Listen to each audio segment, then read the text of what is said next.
Part 2 now of our ABSA Cape Epic Grand Masterclass follows Team Cycle Labs' Andrew Mclean and David de Lima. The pair had safely negotiated the prologue and stage 1 in Amanus, as we join them as they tackle stages 2 and 3. So we didn't have our best day yesterday. We had a technical with a chain issue which cost us some time, and today luckily we were still seated in A, and today we had a much better day. It suited us, I think, a little bit better, and we worked really well. We were fighting real hard for the third spot on the podium. I mean, Bart Brenches and Azevedo, I mean, Bart Brenches is a gold medal at the Olympics, and they're in another league. Barty from Switzerland also really strong, but third, till 10 Ks to go, we were fighting hard for third with the New Zealanders, and we had the Zimmerman brothers there and thereabouts as well. So we had a real tough fight for third. In the end, we got pipped, but we certainly were in the race today, and we had a much better day. I think we played better to our strengths today.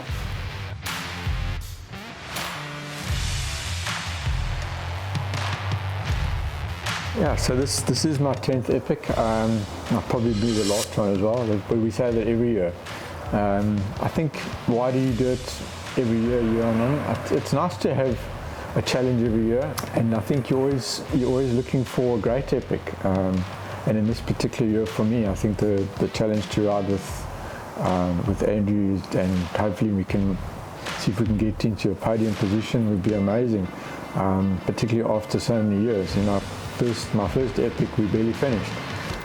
You know, to come back 9 years later and try and be racing, I think for me in particular has been a huge challenge, but at the same time very satisfying.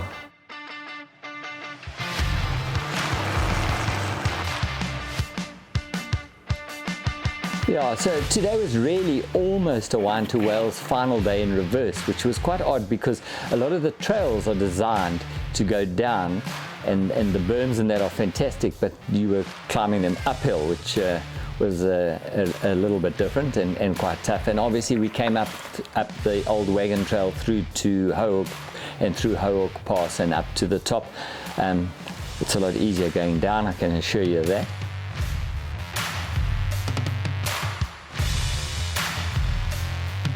I think the conditions being a little bit cooler also played its role.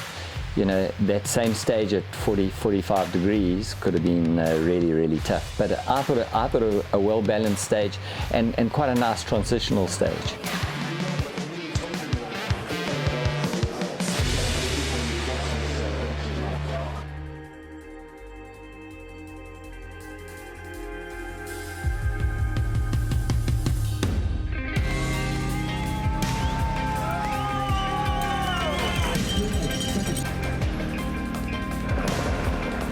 Everybody's suffering, everybody's hurting. Even Nino Schurter, who's winning the race, he's suffering.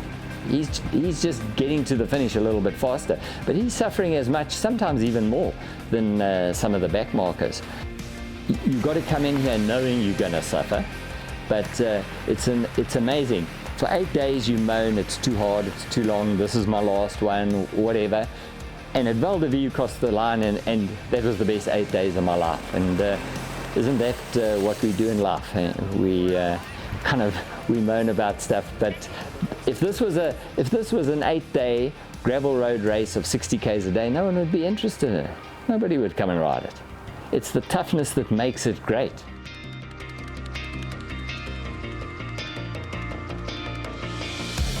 Look, I mean, first of all, the race has evolved over the last couple of years. I think the Epic has certainly upped its game. Originally it was a lot of Jeep track, and it was almost a point-to-point destination without much technical. I mean, now we have pretty much a cross-country marathon course now. So technically speaking, the race has certainly upped its game. The trails are amazing, and I think now your skill set needs to change as well. You know, endurance isn't just what you need. I mean, you really have to be technically confident.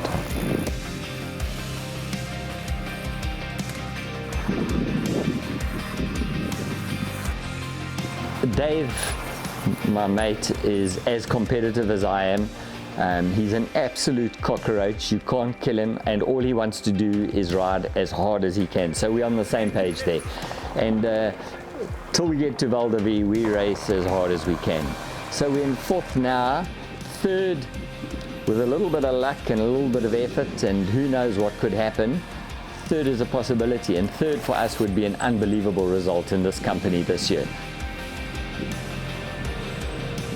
I think as the categories get older, doesn't mean that you're less competitive. I think we're all just as aggressive as we were when we were in the 30s or 20s for that matter. So I think the race as a whole it's a fantastic event just to put people together and see what they bring out of each other.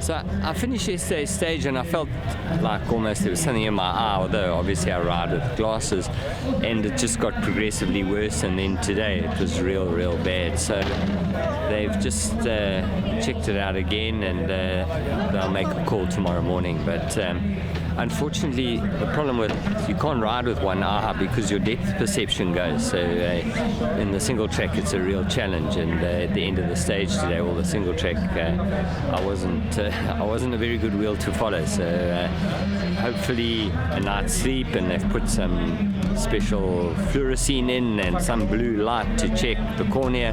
And they said, have a good night's sleep, come back in the morning, and they'll make a decision on it. So here's to holding thumbs.